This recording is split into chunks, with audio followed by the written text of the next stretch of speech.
Hey guys, hi. Good evening, good morning. So, in the last class, we were already talking about basic idea of plant और हमने एक basic idea तो समझ चुके थे that सारी चीज़ें जो सॉइल के ऊपर है वो कहाँ से आएगा, that is shoot apical meristem, right. तो जस्ट एक brief brush up, if you remember very well, then हमने बोला था कि all the things above the plant they will come from the shoot apical meristem. So this shoot apical meristem will bear leaf primordia जो उसको protect करेगा, और इसी leaf primordia के एक्सिल में दे वुड बी एक्सिलरी बड, और यही axillary बड बाद में जाके वेजिटेटिव या रिप्रोडक्टिव स्ट्रक्चर बना सकता है। रिप्रोडक्टिव स्ट्रक्चर कब बनाएगा? जब इन्वायरमेंटल क्यूज के अकॉर्डिंग रिप्रोडक्शन करने का समय आ गया, और तब ये स्ट्रक्चर जो है फ्लावर या इन्फ्लोरेसेंस बना सकता है। अब ये part of the lecture will deal with flower और द इन्फ्लोरेसेंस। अब एक चीज देखो, हो सकता है ये जो एक्सिलरी बड है this transforms into a flower. अगर हम बोलें this transforms into a flower, इसका मतलब है इधर ही एक फ्लावर आ जाएगा। और फ्लावर को हम कैसे डिफाइन करते हैं? Flower is a modified condensed determinate shoot. इसको अभी समझेंगे कि मतलब क्या है इस स्टेटमेंट का। Flower is a condensed modified determinate shoot. एक और पॉसिबिलिटी क्या है कि ये जो एक्सिलरी बड था वो एक इन्फ्लोरेसेंस बनाएगा। What is the meaning of inflorescence? Inflorescence मतलब एक फ्लावर नहीं, बल्कि a collection of flowers. There is many flowers at the same point of time in a particular arrangement, उसी को कहते हैं इन्फ्लोरेसेंस। सो यह तो ये एक्सिलरी बर्ड एक सिंगल फ्लावर बनाएगा, और यह तो ये एक्सिलरी बर्ड एक इन्फ्लोरेसेंस बनाएगा। तो the shoe typical meristem can develop into a flower. जब ये सिर्फ फ्लावर बनाता है तो हम बोलते हैं इसको एक सॉलिटरी फ्लावर। बट जब ये, और इसका एग्जाम्पल क्या होगा? Poppy plant. लेकिन जब ये एक इन्फ्लोरेसेंस बनाएगा तब हम सिंपली बोलेंगे कि this is giving rise to an inflorescence. अब देखो, एक चीज याद रखना है कि कोई भी शू टिपिकल मेरिस्टेम फ्लावर या इन्फ्लोरेसेंस बना सकता है। Even the main primary shoe typical meristem वो भी ये काम कर सकता है। बट यूजुअली क्या होता है, जो एक्सिलरी बर्ड से निकला हुआ शू टिपिकल मेरिस्टेम है वो फ्लावर या इन्फ्लोरेसेंस बनाएगा। ठीक है। अब हमें आगे चल के ये चीज़ें समझनी है कि ये जो डेफिनेशन अभी हमने लिखा कि it's a modified condensed determinate shoot system, इसका मतलब क्या है? अब देखो, चीज़ें बहुत सिंपल है। मॉडिफाइड मतलब चेंज होके। हम कैसे जस्टिफाई करें that the flower is a modified condensed shoot system? What is a shoot system? A shoot system का मतलब है there is some stem, some shoot, and इस शूट पे नोड्स होने चाहिए, इस नोड्स पे लीव्स होने चाहिए। This is a meaning of a shoot system, right. एक स्टेम शूट होगा और वहां पे लीव्स होंगे। अब फ्लावर को इसलिए मॉडिफाइड शूट सिस्टम बोलते हैं बिकॉज एक्चुअली फ्लावर में क्या है, जो फ्लोरल पार्ट्स होते हैं, फ्लोरल पार्ट्स क्या होते हैं अभी हम डिटेल में डिस्कस करेंगे, but this is the floral part. Greenish sepal, colourful petals, look at here, colorful petals, then the female part, that is then the male part first, stamen, and the female part, gynoecium. These are the parts of the flower: sepal, petal, stamen, pistil. यही हो गया parts of a flower. तो why is flower called a modified shoe system? Because हमने as per our current understanding ये जो sepal है, petal है और stamen है, pistil है, they have evolved in plant history. They have evolved in plant history to either reproduce और help reproduction, दोनों चीजें। So why are we saying कि flower modified shoot है? क्योंकि जो floral parts हैं जितने भी फ्लोरल पार्ट्स अभी हमने लिस्ट किए, सेपल, पेटल, स्टेमन और पिस्टिल, या तो वो डायरेक्टली रिप्रोडक्शन कर रहे हैं या रिप्रोडक्शन में हेल्प कर रहे हैं। ठीक है, that is the meaning of the flower being a modified shoot. But flower तो हमें ऐसा नहीं दिखता है ना। फ्लावर अगर मान लेते हैं कि चलो ठीक है, हम बोलना चाहते हैं कि भाई ये तो मॉडिफाइड शूट सिस्टम है, तो सबसे बेस वाले लीफ ग्रीन हो गए, उसके ऊपर वाले लीफ चलो कलरफुल कर देते हैं, और बट ये तो स्टेमन जैसा नहीं दिख रहा। This does not look like a स्टेमन, this does not look like a pistol. तो अभी समझेंगे कि ये लीफ कैसे over the time period modify हुए। बट फ्लावर तो कुछ ऐसा दिखता है, सारी चीज़ें एक पॉइंट पे अरेंज्ड है। तो वो इसलिए हुआ बिकॉज ये जो इंटर नोड है, the distance between two nodes, वो एक्सट्रीमली कंडेंस हो गया है। The distance between the two nodes इतना कंडेंस हो चुका है कि ऐसा अपीयर होता है that all the floral parts are on the same node. चलो उसको कंडेंस करके देखते हैं। Let us try to condense this structure. अगर इस स्ट्रक्चर को कंडेंस कर लिया, इंटरनोड्स ऑलमोस्ट पूरे गायब कर दिए, तो ऐसा लगेगा कि ये जो सेपल वाले ग्रीन लीव्स थे वो एक जगह हैं, ये जो पेटल वाले मॉडिफाइड पेटल वाले लीव्स हैं ये एक जगह है, और स्टेमन अभी देखेंगे कि स्टेमन कैसे बना, बट स्टेमन एक जगह है। और फिर पिस्टिल भी अगर यहाँ इधर बना दिया जाए तो पिस्टिल भी अपना एक जगह है। अब ये थोड़ा थोड़ा फ्लावर जैसा दिख रहा है। अगर हम इंटर नोड्स को, the space between the two nodes को कंडेंस कर दें, तो फिर ये मुझे आपके फ्लावर जैसा दिखने लगेगा। So why is flower a modified shoot? Because the floral parts कहाँ से आए बेटा? वो आए इन्हीं लीव्स से over the period of time. ऐसे ही इवोल्यूशन ने उन्हें चूज किया है। Why is it condense? Because internodes एकदम छोटे हो गए हैं, and it gives you the appearance, internodes condense होने के बाद ऐसा लगता है that floral parts are at same place, that floral parts are almost at the same place. अब इसको डिटर्मिनेट क्यों बोला? क्योंकि जब भी एक फ्लावर बॉर्न होगा एट शूट एपिकल मेरिस्टेम, तब the stem can not grow. जैसे ये चीज़ फ्लावर बन गई, वैसे ही फ्लावर बनते ही this will not be allowed to grow any further. आपकी growth of the shoot apical meristem will end right there. ये आगे ग्रो नहीं करने वाला। इसीलिए बोला flower is a modified condensed determinate shoot system. अब एक चीज़ याद रखना, हम हमेशा से कह रहे हैं कि ये जो शूट एपिकल मेरिस्टेम है ये एक फ्लावर बना सकता है, तो बोलेंगे सॉलिटरी। अगर इसने पूरा इन्फ्लोरेसेंस बनाया तो इसको बोलेंगे इन्फ्लोरेसेंस।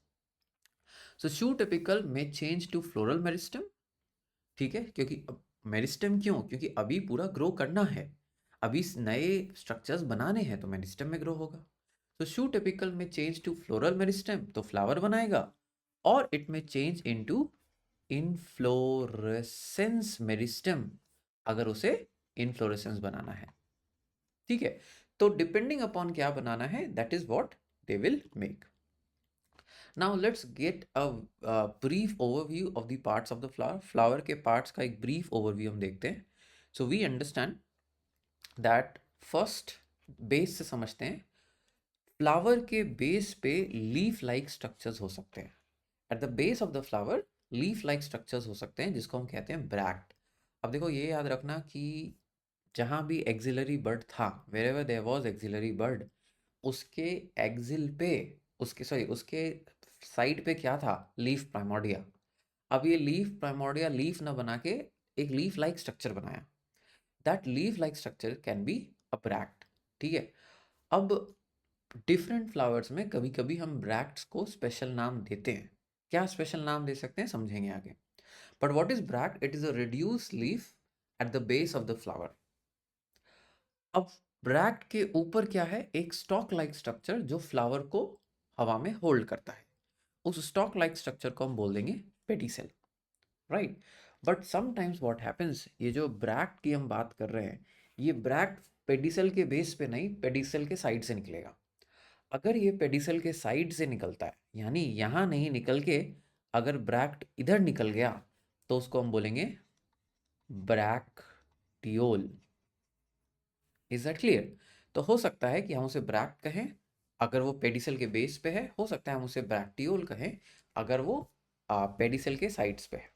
इतना क्लियर है? अब इसके आगे पेडिसल आगे जाके एक एक्सपैंडेड स्ट्रक्चर बनता है, एक स्वोलन एंड बनता है, and that swollen and is nothing but thalamus या रिसेप्टेकल। इसी स्वोलन एंड थैलेमस या रिसेप्टेकल पे आपके सारे मेजर फ्लोरल पार्ट, जो मेन फ्लोरल पार्ट्स है, वो अरेंज होंगे। अब वो मेन फ्लोरल पार्ट क्या हो सकते हैं? The main floral part could be sepal. Sepal are green leaf like structures. They are usually waxy, waxy होता है, और इसका काम क्या है कि फ्लावर को अपने अपने बिगिनिंग स्टेज में, अपने नेसेंट स्टेज में, जब हम फ्लावर को एक बड कहते हैं, तब उसको प्रोटेक्ट कर पाना। अगर वो प्रोटेक्ट कर रहा है तो उसको बोलेंगे सेपल। अब देखो, सेपल एक इंडिविजुअल यूनिट का नाम है, कलेक्टिवली इसको क्या कहते हैं? कैलिक्स। ये याद रखना। हम जो फ्लोरल पार्ट्स पढ़ने वाले हैं वो 4 होंगे: स्टेमन, sorry sepal, petal, स्टेमन, pistil. But these are the names which are referred to the one single parts of those one single units of those parts. एक यूनिट को कलेक्टिवली उसको क्या बोलेंगे? कैलिक्स। सो कलेक्टिवली सेपल का अरेंजमेंट इज कैलिक्स। एक unit को बोला sepal. काम क्या है?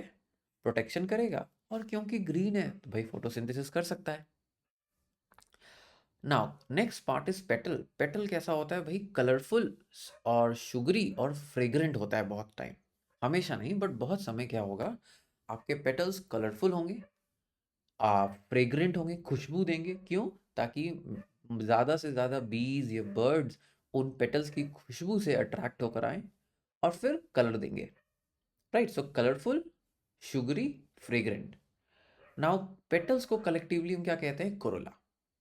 ठीक है, फिर आता है आपका स्टेमन। स्टेमन is the male part of the flower, collectively इसको कहते हैं एंड्रोशियम। और स्टेमन के भी 2 हिस्से होंगे, एक स्टॉक लाइक स्ट्रक्चर, ये जो स्ट्रक्चर लंबा सा यहाँ पे बना हुआ है, जो स्टॉक लाइक स्ट्रक्चर है उसको फिलामेंट बोलेंगे, और जो ऊपर बल्बस पार्ट है उसी को एंथर बोलेंगे। So the स्टेमन has 2 parts, the stock like structure जो नीचे है, और उसके ऊपर जो बल्बस लाइक स्ट्रक्चर है। ठीक है, कलेक्टिवली उसको बोल दिया androecium. Similarly will have the female structure. अब फीमेल स्ट्रक्चर के 3 पार्ट्स होंगे। सबसे पहले एक एक्सपैंडेड टिप है जो आप देख सकते हो right here. This expanded tip is called stigma. देखो क्या है, जो मेल पार्ट है वो कैरियर्स बनाता है मेल गैमीट का, उसको कहते हैं पॉलन। पॉलन इसी स्टिग्मा पे आकर लैंड करता है। ठीक है, सो जो पिस्टिल है उसके 3 पार्ट्स हो सकते हैं। सबसे पहला एक्सपैंडेड पार्ट स्टिग्मा कहलाएगा, फिर एक ट्यूब लाइक स्ट्रक्चर बनती है, उस ट्यूब लाइक स्ट्रक्चर को आप स्टाइल बोलोगे, और फिर एक नीचे बल्बस स्ट्रक्चर बनता है, उसको आप ओवरी बोलेंगे। सो अपर एक्सपैंडेड पार्ट स्टिग्मा, जहां पॉलन लैंड करेगा, एक ट्यूबुलर पार्ट स्टाइल, जहां पॉलन ग्रो करेगा, और नीचे का बल्बस पार्ट ओवरी, जहां पॉलन गैमीट को लेकर आएगा। ओवरी के अंदर होता है एक अनदर स्ट्रक्चर कॉल्ड ओव्यूल, और इसी ओव्यूल के अंदर आपका जो फीमेल गैमीट है वेट कर रहा होगा कि पॉलन मेल गैमीट लेकर आएगा और फर्टिलाइजेशन होगा। So stigma, style, ovary, and ovary के अंदर ovule. Now this is called a pistil. अब एक फेमस कंफ्यूजन क्या होता है कि पिस्टिल क्या है, कार्पेल क्या है, अभी समझेंगे थोड़ी देर में। But a unit of gynoecium is a pistil. कभी कभी उनको कार्पेल भी कहते हैं, और कार्पेल कहना गलत भी नहीं है, बट क्या रिलेशनशिप है पिस्टिल और कार्पेल में अभी समझेंगे। ठीक है, सो 4 parts of the flower, that is sepal, petal, स्टेमन, pistil. अब कभी कभी सेपल और पेटल में डिफ्रेंशिएट करना पॉसिबल नहीं है, दोनों एक जैसे दिखते हैं। जब ऐसा होगा तो हम उसको कलेक्टिवली बोलेंगे perianth.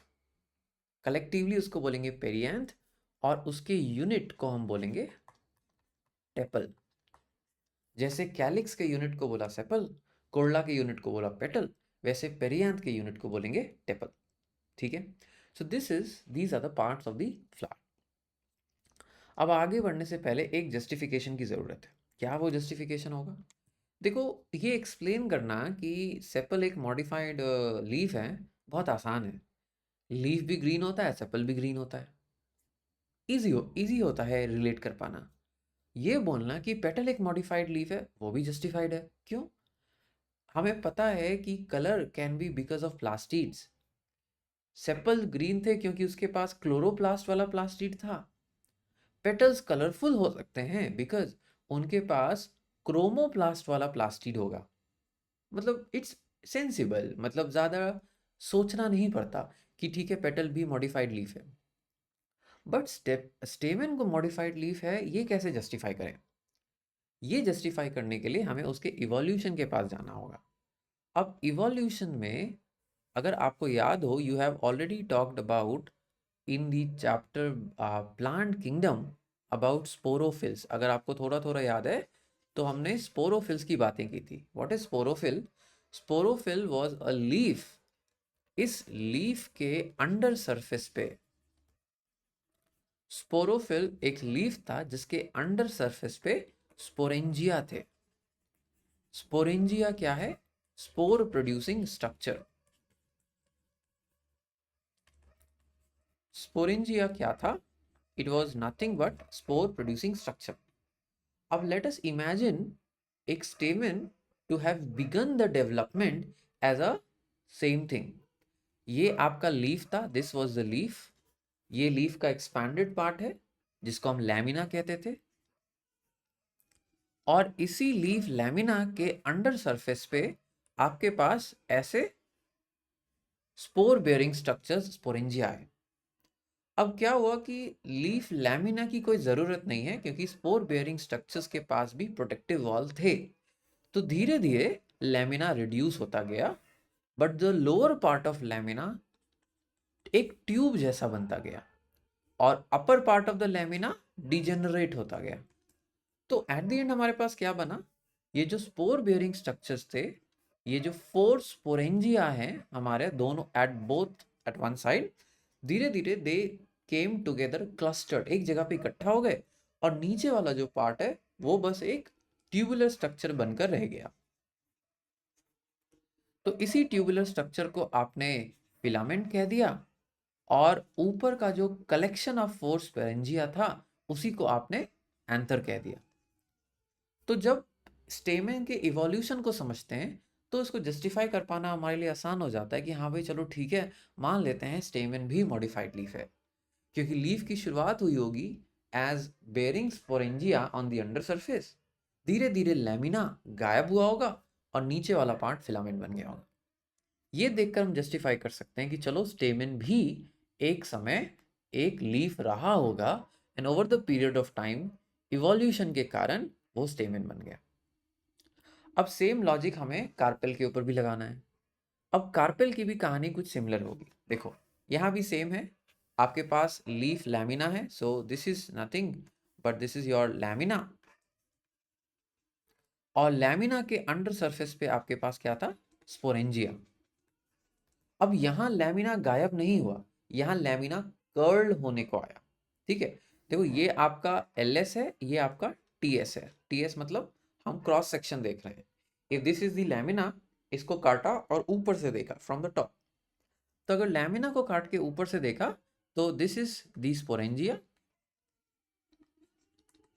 And this is the lamina. ये आपका लैमिना है।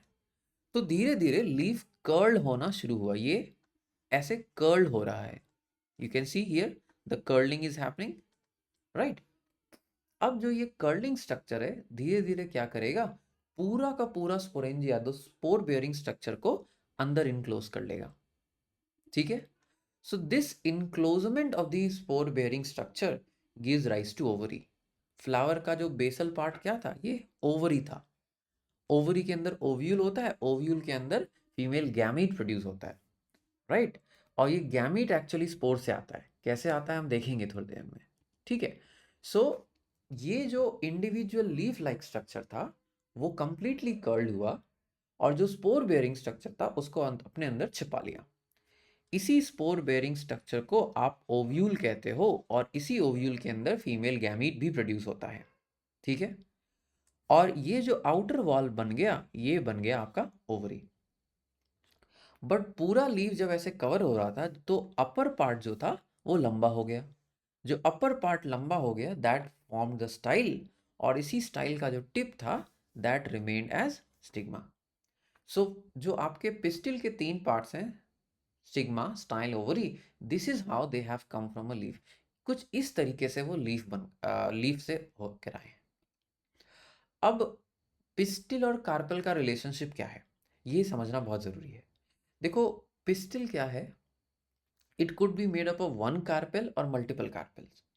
जब एक कार्पेल फ्यूज होगा तो कुछ ऐसा दिखेगा। जब मल्टीपल कार्पेल्स इस तरह से कर्ल्ड हो रहे होंगे तो हर एक कार्पेल के पास अपना एक चेंबर बनेगा। Each carpel will have a chamber of its own. हर एक कार्पेल के पास ऐसा ही अपना चेंबर हो जाएगा। सो ईच चेंबर को, इस ये जो एक कार्पेल ने अपना अपना एक चेंबर बनाया, इसको हम कहते हैं लोक्यूल। लोक्यूल का मतलब हुआ simply chamber. So each carpel, ये मान लेते हैं this is one chamber, this is chamber number 2, this is chamber number 3। सो हर एक कार्पेल ने अपना अपना एक चेंबर बनाया। Each chamber is called a locule and each locule is derived from one carpel. तो एक पिस्टिल, वन पिस्टिल, अगर एक पिस्टिल की बात करें, let me change the colour. अगर हम एक पिस्टिल की बात करें, it can be made from only one carpel. एक एंसेस्ट्रल लीफ जो कर्ल्ड होकर आपका पिस्टिल बनाया। So one pistil can be one carpel. One carpel का मतलब है उस समय तो एक ही चेंबर हो सकते हैं, बट ऐसा भी हो सकता है कि एक pistil has is formed by multiple carpels, but multiple carpel fused नहीं है, वो अलग अलग हैं।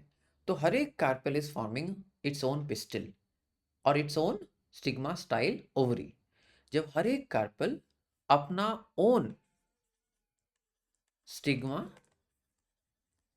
स्टाइल, ओवरी बना रहा है तो हम इसको बोलेंगे multi carpellary pistil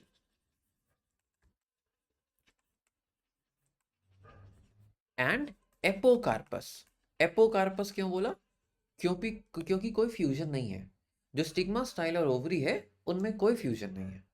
so I have a multi carpellary pistil but the pistil is not fused. There is no fusion between the stigma, style and ovary. ऐसा ऑप्शन भी हो सकता है कि मेरे पास मल्टीपल कार्पल्स हो बट मल्टीपल कार्पल्स के बीच में फ्यूजन होगा।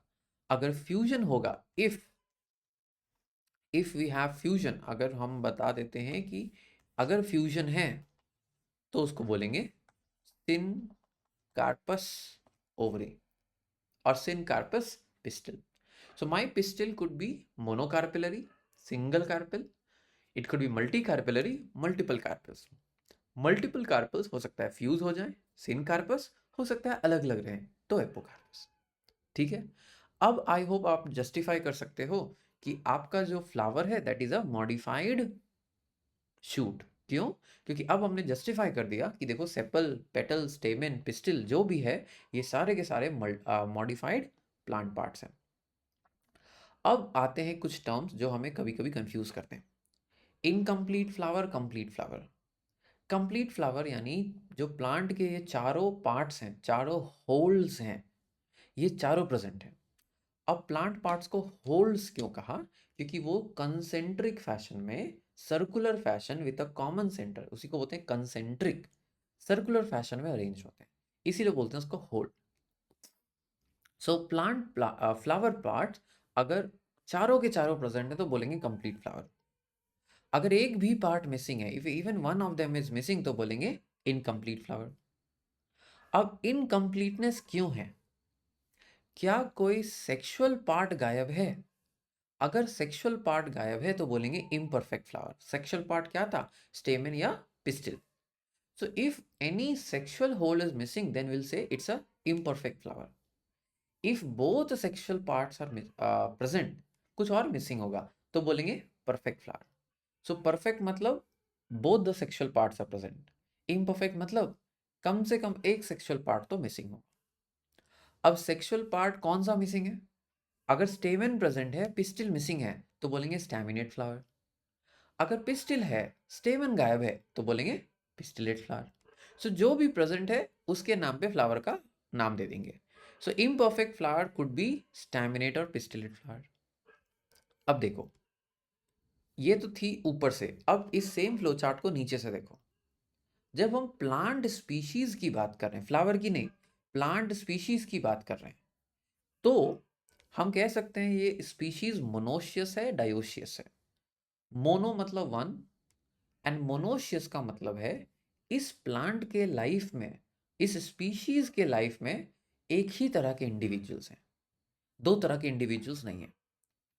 We humans we are dioecious. क्यों? हमारे लाइफ में दो तरह के इंडिविजुअल्स हो सकते हैं। कौन कौन से? एक मेल और एक female. Some humans are male, some humans are female, so we are dioecious species. So dioecious का मतलब है there could be a plant which is bearing only staminate flower, there could be a plant which is bearing only pistillate flowers. So staminate and pistillate flowers could be born on different body, and when that is the condition, that is the dioecious. ठीक है? Example क्या है? Papaya और date palm. जब ऐसा plant species हो जिसमें आपका एक ही तरह का इंडिविजुअल हो, तब बोलेंगे मोनोशियस फ्लावर्स। अब मोनोशियस स्पीशीज जो है वो दो कंडीशन से हो सकते हैं। या तो ऐसा कंडीशन हो कि सारे इंडिविजुअल्स के पास परफेक्ट फ्लावर्स हो। परफेक्ट फ्लावर्स मतलब स्टेमेन और pistil on the same flower. और ऐसा कंडीशन हो कि मोनोशियस स्पीशीज हो, उसमें कुछ फ्लावर्स स्टेमिनेट हो, कुछ फ्लावर्स पिस्टिलेट हो, but on the same body. ये दो कंडीशन को समझना बहुत बहुत ज़रूरी है। See many people don't realise this, and this is where they get confuse. ये ज़रूरी नहीं है, it is not at all necessary that all monoecious species will have bisexual flowers. Bisexual flowers मतलब ऐसा फ्लावर जिसमें, what is the meaning of bisexual flower? A flower जिसमें pistil और stamen दोनों हो, that is a bisexual flower. So all monoecious species could is not necessary that they will have bisexual flowers. हो सकता है, बिल्कुल हो सकता है, बट जरूरी नहीं है कि बाइसेक्सुअल फ्लावर्स ही होगा। इतना क्लियर होना चाहिए, राइट? बट हो सकता है कि देर आर बाइसेक्सुअल फ्लावर्स, और हो सकता है that they have staminate and pistillate flowers but on the same body. अगर सेम बॉडी पे स्टैमिनेट और पिस्टिलेट फ्लावर्स हैं तो भी वो मोनोशियस कहलाएंगे। और देखो, ये तो टेक्स्ट बुक वाली चीज़ें हैं। टेक्स्ट बुक में हम आपको बताते हैं कि स्टैमिनेट और पिस्टिलेट फ्लावर्स ही होते हैं। कभी कभी क्या होता है, मोनोशियस इंडिविजुअल्स ऐसे होते हैं कि उनमें मिक्स होता है। 75% फ्लावर्स बाइसेक्सुअल, 25% फ्लावर्स स्टैमिनेट। बहुत सारे अजीबो गरीब कॉम्बिनेशंस प्लांट में आपको देखने को मिल सकते हैं। क्लियर है? चलो अब आगे बढ़ते हैं। So we have understood that हमारे प्लांट जो होते हैं डायोशियस या मोनोशियस हो सकते हैं। Monoecious species with bisexual flowers, आप परफेक्ट एग्जांपल दे सकते हो China rose. China rose flowers में स्टेमेन और pistil are at the same time, same point, same flower. Where monoecious flower but with imperfect flowers का एग्जाम्पल हो सकता है कुकरबिट्स एंड कोकोनट्स। ठीक है, चलो नाउ, अब ज़रूरी नहीं है, हमने पहले ही बोला था, ज़रूरी नहीं है कि आपका जो शूट एपिकल मेरिस्टेम था वो एक सिंगल सॉलिटरी फ्लावर बनाए। हो सकता है वो arrangement of arrangement of flowers भी बना सकता है। जब ऐसा होगा तो हम बोलेंगे दिस इज एन इन्फ्लोरेसेंस। अगर आप गेहूं, वीट या मेज को देखोगे तो आपको ऐसे कुछ स्ट्रक्चर्स दिखते हैं ऊपर। This is actually an inflorescence. ये एक इन्फ्लोरेसेंस है, और each of this is one flower. इसी को अगर बड़ा करके देखा तो हमें कुछ ऐसा दिखेगा। ये जो इंडिविजुअल स्ट्रक्चर आपको दिख रहे हैं, ये आपके इंडिविजुअल फ्लावर्स हैं। These are individual flowers. ठीक है, तो ये कंप्लीट चीज एक इन्फ्लोरेसेंस है, ये पूरा चीज एक इन्फ्लोरेसेंस है।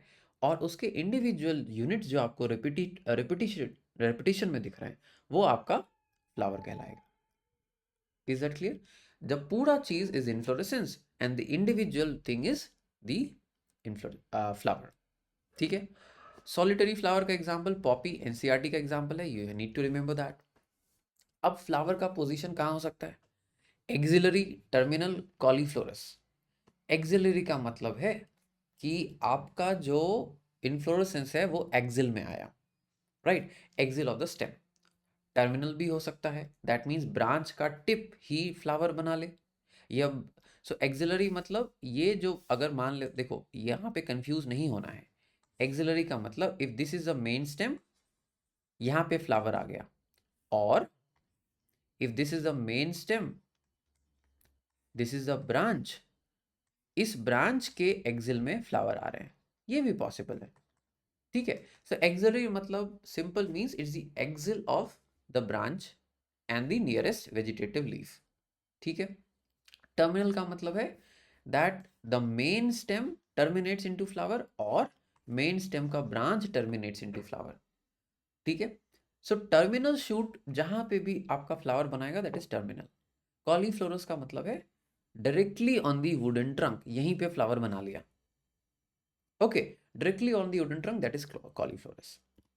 नाउ डिटर्मिनेट और इनडिटर्मिनेट।